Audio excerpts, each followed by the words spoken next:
రసాయన చర్యలు. రసాయన చర్య అనేది ఒక పదార్థం మరో కొత్త పదార్థంగా మారే ప్రక్రియ. దీంట్లో పాత బంధాలు తెగి కొత్త బంధాలు ఏర్పడతాయి. కాగితం కాలడం, ఇనుముకు తుప్పు పట్టడం, పాలు పెరుగు కావడం వంటివి రసాయన చర్యలే. ప్రారంభంలో పాల్గొనే పదార్థాలను క్రియాజనకాలు అంటారు. చర్య తర్వాత ఏర్పడే కొత్త పదార్థాలను క్రియాజన్యాలు అంటారు. ఈ మార్పు వల్ల పదార్థాల లక్షణాలు పూర్తిగా మారిపోతాయి. రంగు మార్పు జరుగుతుంది. వాయువు విడుదల కావచ్చు, ఉష్ణం లేదా కాంతి విడుదల కావచ్చు. కొన్నిసార్లు అవక్షేపం ఏర్పడుతుంది. రసాయన చర్యను సంకేతాలు, ఫార్ములాల రూపంలో చూపడాన్ని రసాయన సమీకరణం అంటారు. ఇది రసాయనిక చర్యను సులభంగా అర్థం చేసుకోవడానికి ఉపయోగపడుతుంది. హైడ్రోజన్ అలాగే ఆక్సిజన్ కలిసి నీటిని ఏర్పరిచే సమీకరణం ఇలా చూపిస్తుంది.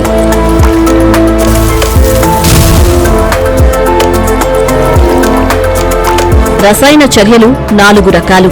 అవి రసాయన సంయోగ చర్య.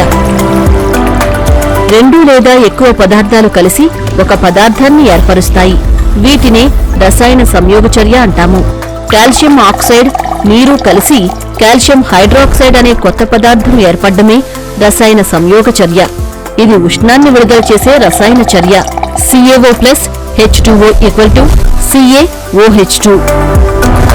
రసాయన వినియోగం. కాల్షియం కార్బొనేట్ విడిపోయి calcium oxide plus carbon dioxide గా ఏర్పడడం వల్ల ఒక పదార్థం విడిపోయి 2 లేదా ఎక్కువ పదార్థాలుగా మారింది. దీనిని రసాయన వినియోగం అంటారు. CaCO3 CaO+CO2. రసాయన స్థాన భ్రంశ చర్య. ఒక శక్తివంతమైన మూలకం మరో మూలకాన్ని దాని సంయోగం నుండి తొలగిస్తుంది. దీనిని రసాయన స్థాన భ్రంశ చర్య అంటారు.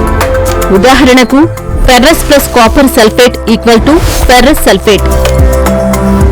Ferrous plus copper sulphate ferrous sulphate plus copper. Ferrous copper sulphate ద్రావణం నుండి రాగిని స్థానభ్రంశం చేసి ఫెర్రస్ సల్ఫేట్ ను ఏర్పరుస్తుంది. రసాయన ద్వంద్వ వియోగం. 2 సంయోగాలు అయాన్లను మార్చుకుని కొత్త సంయోగాలు ఏర్పరుస్తాయి. దీనిని రసాయన ద్వంద్వ వియోగం అంటారు.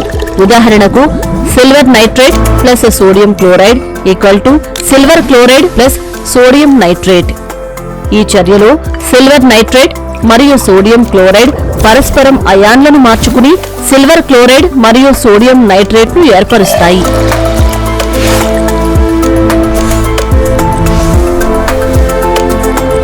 రసాయన చర్యలో భాగంగా ముఖ్యమైనవి ఆక్సీకరణం, క్షయకరణం. ఆక్సిజన్ చేరడం లేదా హైడ్రోజన్ తొలగడం అనేది ఆక్సీకరణం. ఇందులో సంయోగ చర్యలుంటాయి. Magnesium plus oxygen magnesium oxide. Oxygen తొలగడం లేదా హైడ్రోజన్ చేరడం, ఇది క్షయకరణం. Copper oxide plus hydrogen copper plus నీరు. ఆక్సీకరణం, క్షయకరణం ఒకేసారి జరిగితే దాన్ని రెడాక్స్ చర్య అంటారు. ఇది పరిశ్రమలు, జీవక్రియల్లో చాలా ముఖ్యమైనది.